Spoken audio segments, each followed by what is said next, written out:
প্রিয় শিক্ষার্থী বন্ধুরা, তোমরা কেমন আছো? আশা করছি তোমরা সকলে ভালো আছো এবং নিরাপদে আছো। আমার গত দিনের ক্লাসগুলো অবশ্যই তোমরা দেখেছো এবং বন্ধুদের সাথে সেগুলো নিয়ে আলোচনা করেছো, শেয়ার করেছো। এবার আজকের এই ভিডিওটি আমার ইউটিউব চ্যানেলে যাবে। তোমরা ইউটিউব চ্যানেলটা সাবস্ক্রাইব করে নিবে এবং ওখানে অ্যালার্ম বাটনটার মধ্যে ক্লিক করে নিও, যেন তোমরা আমার ভিডিওগুলো আপডেট ওখানে পেতে পারো। তো আজকে আমরা নতুন পাঠে যাচ্ছি। আমাদের আজকে ওই প্রথম পত্রের সপ্তম অধ্যায় আমাদের আলোচনা হবে, লেকচার 3 আজকে। তোমরা গতদিনে যা পড়েছিলে আমি সেখানে আলোচনা বলেছিলাম বিকৃতির বিষয়ে আজকে আলোচনা করব। তো আজকে বিকৃতির বিষয়ে তোমাদেরকে আলোচনা করছি। ওকে,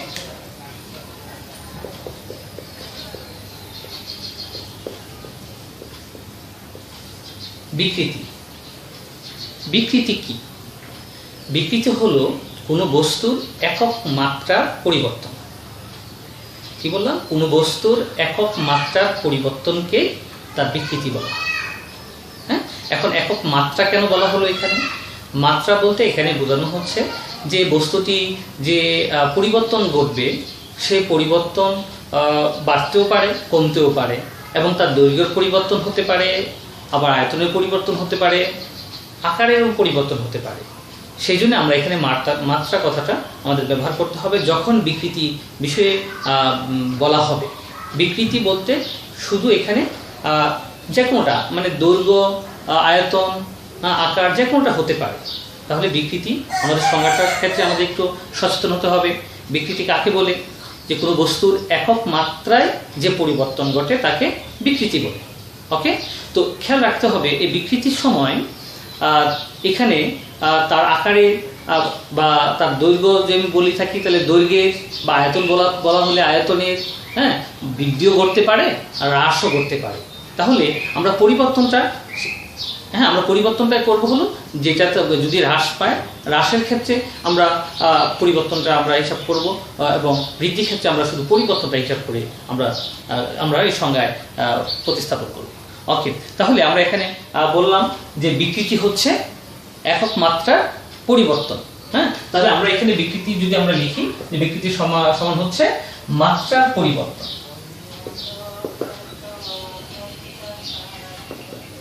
মাত্রার পরিবর্তন ডিভাইডেড বাই আদি মাত্রা। হ্যাঁ, মাত্রার পরিবর্তন ডিভাইডেড বাই আদি মাত্রা। ধরো কোনো বস্তুর আদি মাত্রা হচ্ছে a, কোনো বস্তুর আদি মাত্রা a। এবার ওই বস্তুর উপরে বল প্রয়োগ করা হলো, বাহ্যিকভাবে বল প্রয়োগ করা হলো। বাহ্যিকভাবে বল প্রয়োগ করার ফলে তার মাত্রা হলো b। ওকে, এখন আমি এখানে বলি না সে বৃদ্ধি পেল না হ্রাস পেল, এটা বৃদ্ধিও পেতে পারে আর হ্রাসও পেতে পারে। তাহলে আমরা এখানে মাত্রা পরিবর্তন যদি বলি, তাহলে মাত্রা পরিবর্তন হচ্ছে a ভেরিয়েবল b। আবার এখানে আমরা তাহলে একক মাত্রা পরিবর্তন, তাহলে একক মাত্রা পরিবর্তন যদি বলি, তাহলে আমরা এখানে লিখতে পারি হলো মাত্রার পরিবর্তন হচ্ছে a variable b divided by আদি মাত্রা কত ছিল a। এটা হচ্ছে আমার বিকৃতি। ওকে, তাহলে আমার এখানে কি ঘটলো? একক মাত্রার পরিবর্তন ঘটলো, আর একক মাত্রার পরিবর্তনকে আমরা বলে থাকি বিকৃতি। ক্লিয়ার? ওকে, এই বিকৃতি 3 ধরনের হতে পারে।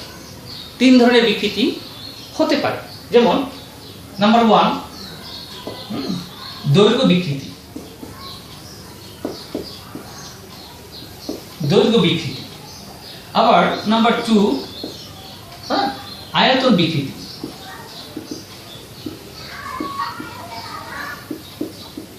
আয়তন বিকৃতি। নাম্বার 3 আকার বিকৃতি। এটাকে আকার বলা যায়, আবার কৃন্তনও বলা যায়। কৃন্তন বা মুচক, হ্যাঁ, বা ব্যাবর্তন বিকৃতি। তাহলে আমরা এখানে আমরা ওই বিকৃতি কয় ধরনের পেলাম? 3 ধরনের। দৈর্ঘ্য বিকৃতি, আয়তন বিকৃতি, আকার বা কৃন্তন বা মোচড় বা ব্যাবর্তন বিকৃতি। 3 ধরনের বিকৃতি আমরা পেয়ে গেলাম। এখন এই বিকৃতিগুলো, দৈর্ঘ্য বিকৃতি আমরা এখানে বিকৃতিতে পেয়েছিলাম যে মাত্রার পরিবর্তন ডিভাইডেড বাই আদি মাত্রা, যখন এখানে দৈর্ঘ্য বিকৃতির কথা বলা হবে তাহলে দৈর্ঘ্য বিকৃতি কি হবে? দৈর্ঘ্য বিকৃতি হবে দৈর্ঘ্যের পরিবর্তন ডিভাইডেড বাই আদি দৈর্ঘ্য।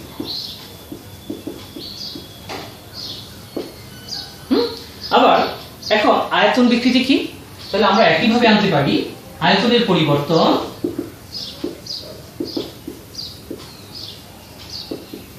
পরিবর্তন বা আদি আয়তন।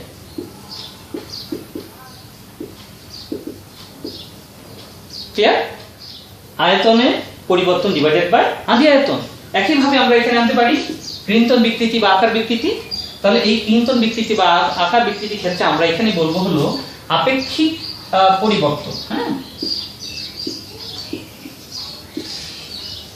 আপেক্ষিক সরণ আমরা বলতে পারি। আপেক্ষিক সরণ মানে কতটুকু পরিবর্তন ঘটলো ডিভাইডেড বাই লম্ব দূরত্ব।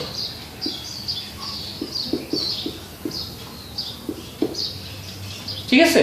আমরা তাহলে এই তিনটা বিকৃতি আমরা সংজ্ঞাটা এখন এখান থেকে তৈরি করতে পারি।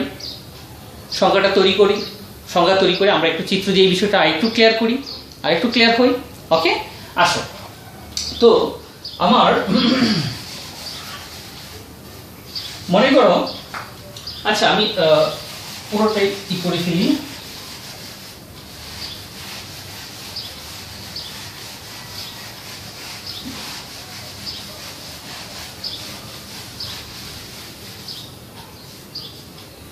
আসো তাহলে প্রথমে আসি আমরা দৈর্ঘ্য বিকৃতি।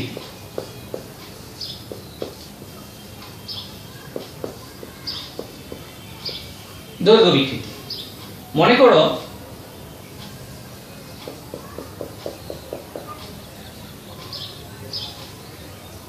কোন বস্তুর আদি দৈর্ঘ্য L এবং এই বস্তুর উপর F বল প্রয়োগ করা হয়েছে। এই বস্তুর উপর মানে তারে, যদি আমি তার বিবেচনা বলি, এই তারের উপরে F বল প্রয়োগ করা হয়েছে। F বল প্রয়োগ করার ফলে তার দৈর্ঘ্য ঘটলো, নতুন দৈর্ঘ্য হলো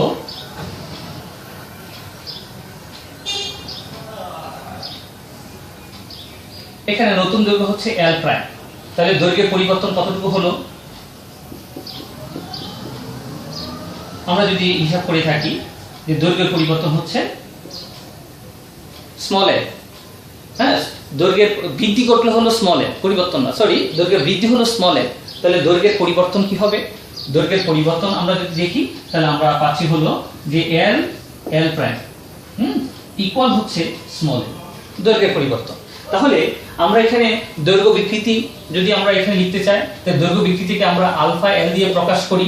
আলফা L সমান আমরা পাচ্ছি হলো যে স্মল L ডিভাইডেড বাই, আমার এখানে আদি দৈর্ঘ্য ছিল ক্যাপিটাল L, এখন আসো আমরা এটা একটু সংজ্ঞা তৈরি করি। সংজ্ঞাটা কি হতে পারে?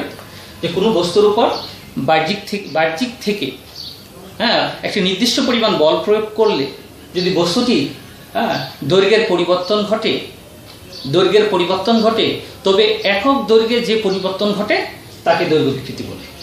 আবার রিপিট করছি, কোনো বস্তুর উপর বাহ্যিক বল প্রয়োগ করলে বস্তুটির যদি দৈর্ঘ্যের পরিবর্তন ঘটে তবে একক দৈর্ঘ্যে যে পরিবর্তন ঘটে তাকে দৈর্ঘ্য বিকৃতি বলা হয়।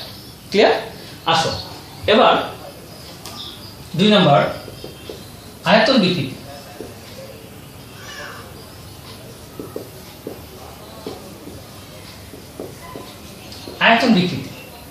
তাহলে আয়তন বিকৃতির ক্ষেত্রে আমরা কি করব? যে আমরা এক্ষেত্রেও করতে পারি যে আয়তন বিকৃতি, একটি বস্তু আদি আয়তন আছে V বা V1, আমি বললাম আদি বিকৃতি হচ্ছে, আদি আয়তন হচ্ছে V1, এর উপর আমি বল প্রয়োগ করছি। আমি যদি এখানে F বল প্রয়োগ করি, বাইরে থেকে বাহ্যিক বল যদি আমি F বল প্রয়োগ করি এবং তার নতুন আয়তন যদি হয় V2, তাহলে আয়তনের পরিবর্তন হবে কতটুকু? আয়তনের পরিবর্তন হবে V। আয়তনের পরিবর্তন হলো এখানে V। তাহলে আমরা এখানে এই আয়তন বিকৃতিকে আমরা বলতে পারি হলো আলফা V সমান কি ছিল? আলফা, এখানে আয়তন বিকৃতির ক্ষেত্রে আয়তনের পরিবর্তন, তাহলে আয়তনের পরিবর্তন আমরা এখানে কি পেলাম, যে v1 মাইনাস v2 ইকুয়াল হচ্ছে v। তাহলে আয়তনের পরিবর্তন ডিভাইডেড বাই কি ছিল, আদি আয়তন। তাহলে আমরা এখানে লিখতে পারি হলো যে v ডিভাইডেড বাই, এখানে আদি আয়তন ছিল v1। তাহলে আমি এখানে আয়তন বিকৃতি পেয়ে গেলাম। একইভাবে আমি এখানে যদি একইভাবে আমরা ওই আকার বিকৃতি করতে চাই, আকার বিকৃতি আনতে চাই, আকার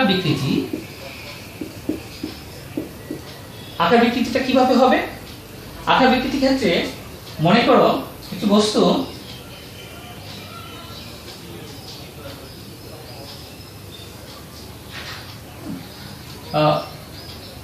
এ বি সি ডি একটি বস্তু।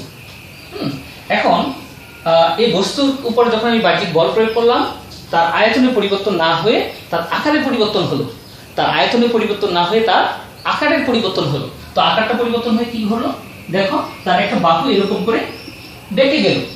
তাহলে এই বাহুটা যদি এখানে বেঁকে যায়, এই বাহুটা কি করবে, আবার সে এদিকে বেঁকে যাবে। তো এদিকে যদি বেঁকে গিয়ে, তাহলে আমরা এখানে এরকম পেলাম, এটা গেল হলো সি প্রাইম অবস্থানে গেল। তাহলে এখানে সে মুচড়ে গেল, আমরা যেটাকে বলি যে মুচড়ে যায়, আকার একটু পরিবর্তন হলো।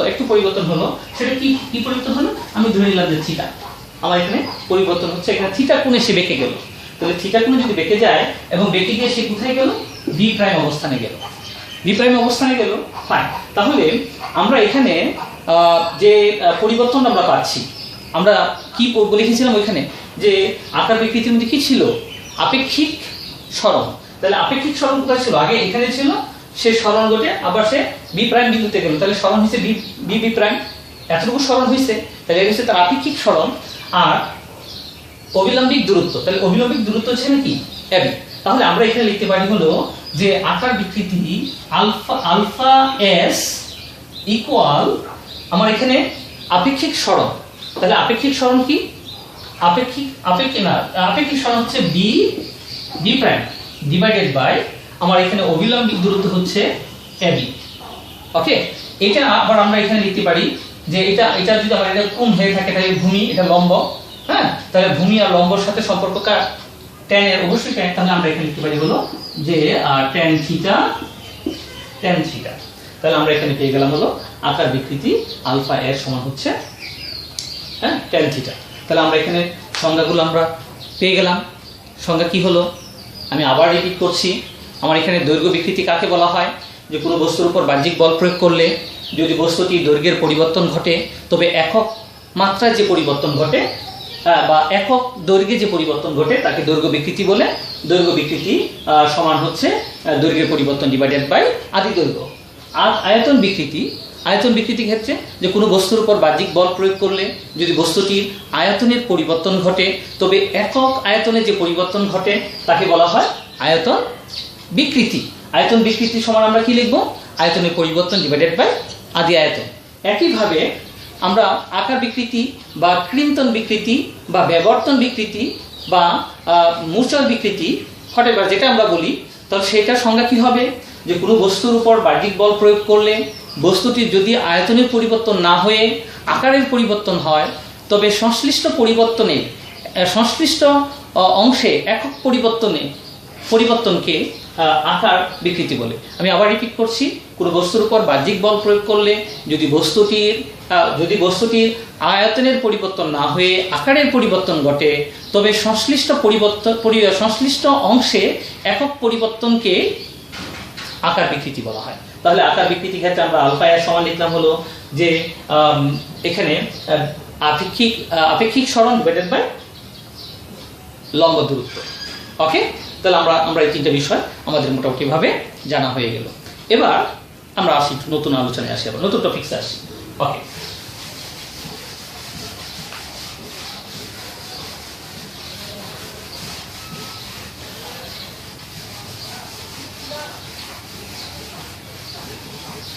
আমার এখানে আরেকটি কথা তোমাদের একটু বলার গ্যাপ রয়েছে, যে আমাদের এখানে দৈর্ঘ্য বিকৃতি, আয়তন বিকৃতি বা আকার বিকৃতির মধ্যে তাদের কি কোনো একক আছে?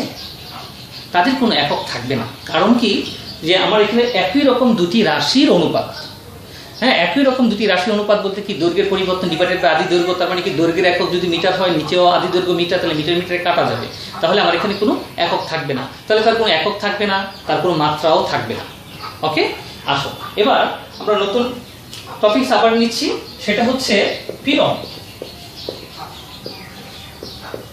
পীড়ন, পীড়ন কি?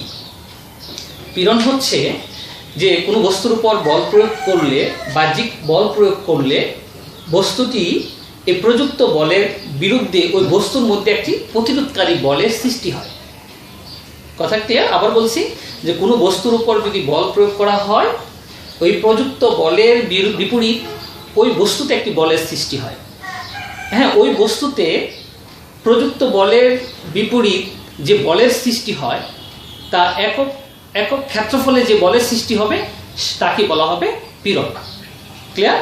আমি আবার রিপিট করছি, কোনো বস্তুর উপর বল প্রয়োগ করলে হ্যাঁ ওই বস্তুর উপর প্রযুক্ত বলের বিপরীতে একটি বলের সৃষ্টি উদ্ভব ঘটবে। হ্যাঁ, এই বলের একক ক্ষেত্রফলের বলের পরিমাণকে, একক ক্ষেত্রফলের এই বলকে তার পীড়ন বলা হয়। তাহলে আমরা ধরে নেই যে একটি বস্তুর উপর, আমি আগে এই চিত্রটা এঁকেছিলাম, তোমরা এই চিত্রটা দেখেছ,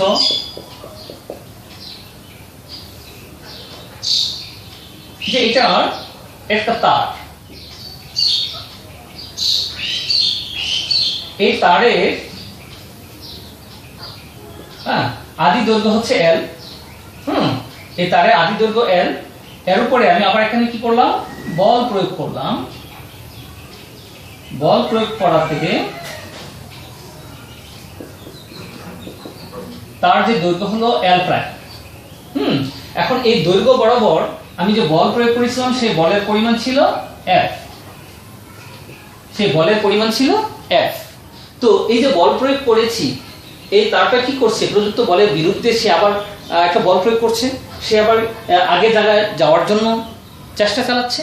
তো এই যে সে এই তারটির উপরে যে প্রযুক্ত বলের বিরুদ্ধে তার নিজস্ব যে একটা বল তৈরি হয়েছে, এটা এই তারের একক ক্ষেত্রফলের মধ্যে, একক ক্ষেত্রফলের মধ্যে যে বল প্রযুক্ত হবে সেই বলকে বলা হবে তার পীড়ন। তাহলে আমরা ক্ষেত্রফল যদি আমরা দেখি, আসলে তারকে যদি আমরা একটু ব্যবচ্ছেদ করি, তাহলে তারটা তো অনেকটা এরকম যদি আমরা চিন্তা করি, হ্যাঁ, তাহলে এটা কি তার একটা ক্ষেত্রফল থাকবে, তারের ক্ষেত্রফল এটা। তাহলে এই ক্ষেত্রফলে, একক ক্ষেত্রফলের মধ্যে যে বলটা প্রযুক্ত হবে সেই বলকে বলা হবে, সেই বলকে বলা হবে পীড়ন। তাহলে আমরা এখানে লিখলাম যে পীড়ন সমান হচ্ছে আমার এখানে প্রযুক্ত বল, হ্যাঁ, পীড়ন সমান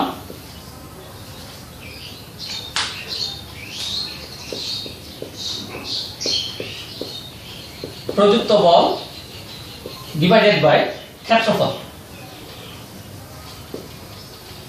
তাহলে প্রযুক্ত বল আমার কত ছিল F, আর ক্ষেত্রফল কি ছিল A। হ্যাঁ, তাহলে একক ক্ষেত্রফলের মধ্যে যে বল প্রযুক্ত হয় সেটাকে বলা হয় পীড়ন। তো এই বলটা আমার যদি হয় অভিকর্ষজ বল, আমি যদি একটা বস্তু ঝুলিয়ে দিই, আমি যদি এখানে একটা m বলের বস্তু ঝুলিয়ে দিই, তাহলে আমার এখানে অভিকর্ষজ ত্বরণ আছে G, তাহলে আমি এই F সমান লিখতে পারি হলো mg। আবার এই তারের আমি যদি এখানে একটা ব্যাসার্ধ চিন্তা করি, যে এটার ব্যাসার্ধ হচ্ছে r, হ্যাঁ, তাহলে তার প্রস্থচ্ছেদ ক্ষেত্রফল কি হবে, পাই r স্কয়ার। তাহলে আমরা লিখতে পারি হলো এখানে পাই r স্কয়ার। ওকে, তাহলে আমরা এখানে পীড়ন সমান আমরা কি পেলাম, F বাই A, আর F বাই A সমান আমরা পেলাম হলো mg by pi r square. Clear? এখানে F টা ছিল প্রযুক্ত বল, আর A ছিল তারের প্রস্থচ্ছেদের ক্ষেত্রফল, আর এখানে m হচ্ছে যে বস্তু যদি ঝুলিয়ে দিই তাহলে বস্তুর ভর, g অভিকর্ষজ ত্বরণ, আর এখানে r হচ্ছে তারের ব্যাসার্ধ। ক্লিয়ার? ফাইন। তাহলে আমরা এখান থেকে ওই পীড়নের একক এবং মাত্রা সবই আমরা বের করতে পারবো। তোমরা একটু চেষ্টা করে দেখো, হ্যাঁ, অবশ্যই পারার কথা, কারণ এখানে প্রযুক্ত বল হচ্ছে, বলের একক কি, নিউটন, আর এখানে তলের প্রস্থচ্ছেদের ক্ষেত্রফলের একক কি, মিটার স্কয়ার। তাহলে আমি এখানে পীড়নের একক পাবো হলো নিউটন পার মিটার স্কয়ার, ওকে, ফাইন। এখন মাত্রাটা তোমরা নিজে থেকে একটু দেখে নিও। আসো, তাহলে এই যে পীড়ন, এই পীড়ন কিন্তু তিন ধরনের হতে পারে, ঠিক আগের মতোই আমরা চিন্তা করছি। কি পীড়ন? দৈর্ঘ্য পীড়ন হতে পারে, হ্যাঁ, আয়তন পীড়ন হতে পারে, আবার আকার পীড়নও ঘটতে পারে। আকার পীড়নও হতে পারে। তাহলে আমরা যদি বলি দৈর্ঘ্য পীড়ন কি, দৈর্ঘ্য পীড়ন ওই আগের মতো সংজ্ঞা দিই যে কোনো বস্তুর উপর তার দৈর্ঘ্য বরাবর তুই নির্দিষ্ট পরিমাণ বল প্রয়োগ করলে, প্রযুক্ত বলের নির্দিষ্ট পরিমাণ বল প্রয়োগ করলে প্রতি একক ক্ষেত্রফলের মধ্যে যে বল প্রযুক্ত হয় সেই বলকে বলা হয় দৈর্ঘ্য পীড়ন। তাহলে দৈর্ঘ্য পীড়নের ক্ষেত্রে আমরা কি পাবো? দৈর্ঘ্য পীড়ন সমান দৈর্ঘ্য পীড়ন এটা এখানে আর যদি আমি এক বল দৈর্ঘ্য বরাবর যদি এক বল প্রয়োগ করি, আবার যদি তারপরে তারের প্রস্থের ক্ষেত্রফল যদি ঘটে, তাহলে আমরা এখানে দৈর্ঘ্য পীড়নও লিখি।